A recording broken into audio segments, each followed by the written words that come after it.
Hello everyone, welcome to my channel. I hope everyone is having a wonderful day. Before starting the video, please go ahead and hit the subscribe button and give this video a like up.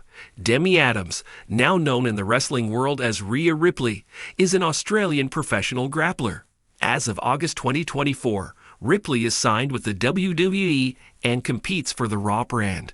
She has also performed on the independent circuit under her original name, Demi Bennett.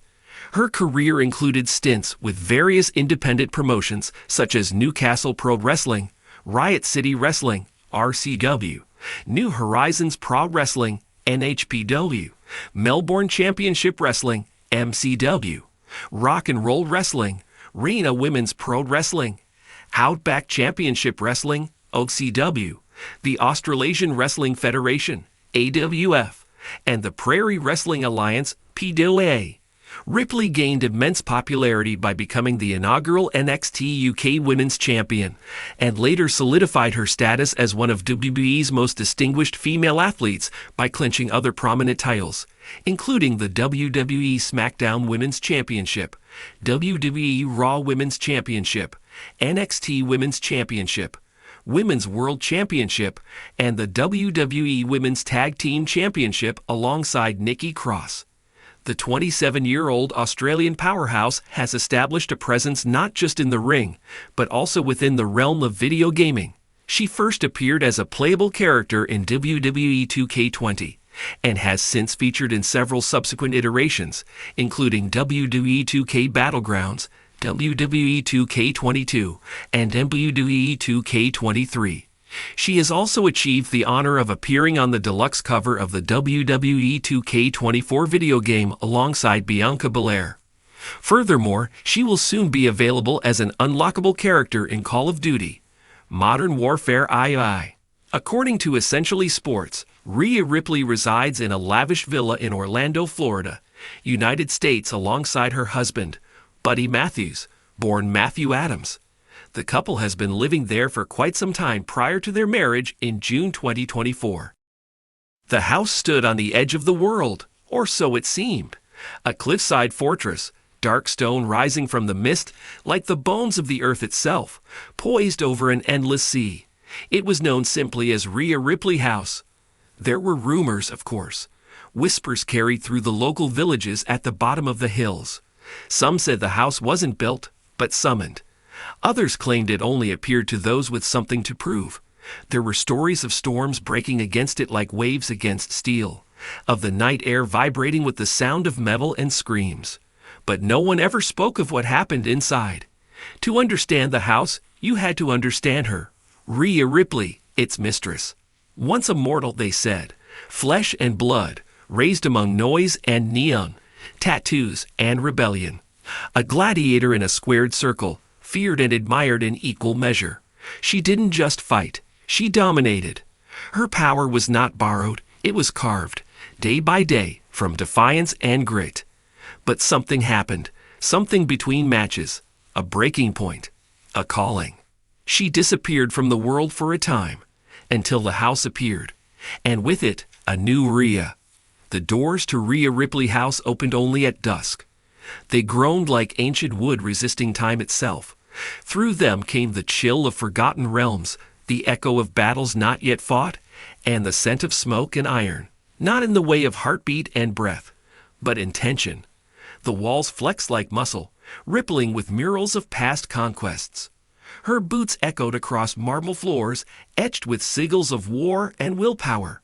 Each room pulsed with raw energy, vibrating in sync with her every step. The first room was called The Reckoning.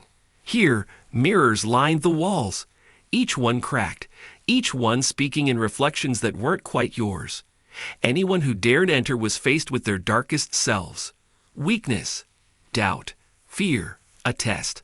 And if you couldn't survive your own reflection, the house sent you away, broken. But if you passed, you moved on. Not of fire, but pain. It was here that Rhea crafted her power, her mind, her rage. Ghosts of her early career flickered in the shadows. Every insult, every injury, every time she was told you're too much or not enough.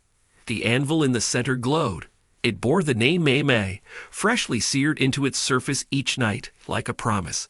I am who I say I am. Those who walked through the forge without breaking left heavier, stronger. A ring stood beneath a shattered glass ceiling. Lightning forked above it like veins in a furious sky. Here, Rhea waited, not as queen, but as warrior. She never invited anyone to fight her. They challenged themselves by entering. Some came thinking they could beat her. Others came hoping to understand her. No one left unchanged. She moved like a storm, precise and unrelenting. When her foot hit the mat, the entire house shook. Her punches weren't just physical. They were spiritual. Every strike was a reminder. Pain was part of the path.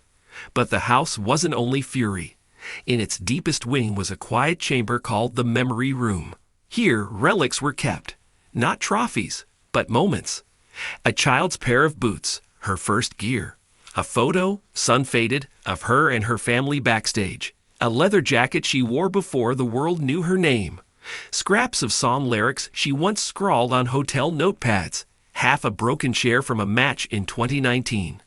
A tattered band tee from an Australian punk show, stained with sweat in stage lights. This room pulsed not with power, but with truth. Because beneath the armor, the paint, the championship gold, there was always Rhea.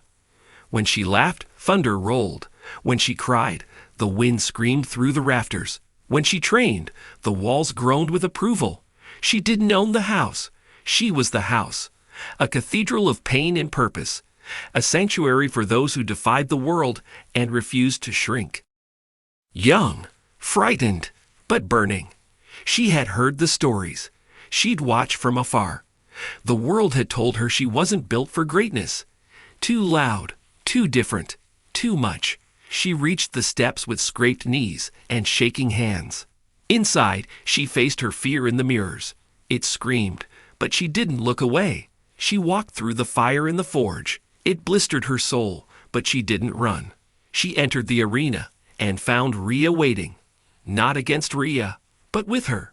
A test of endurance, a clash of hearts. A moment that would mark the girl forever. When it was over, she was changed. Not invincible, but awakened. As she left, the house whispered her name. She would never forget it. They say Rhea Ripley House still stands. It doesn't always appear on maps. You can't just find it. It appears when you're ready. When the world tries to break you. When you decide to fight back. When your voice, your strength, your identity become weapons, not wounds. It is not just a place. It's a state of being. A temple of resilience. A monument to rage transformed into grace. And somewhere, inside it, Rhea Ripley still walks. Not just a superstar. Not just a warrior. But a legend made flesh, forged in flame, carved into the walls of time.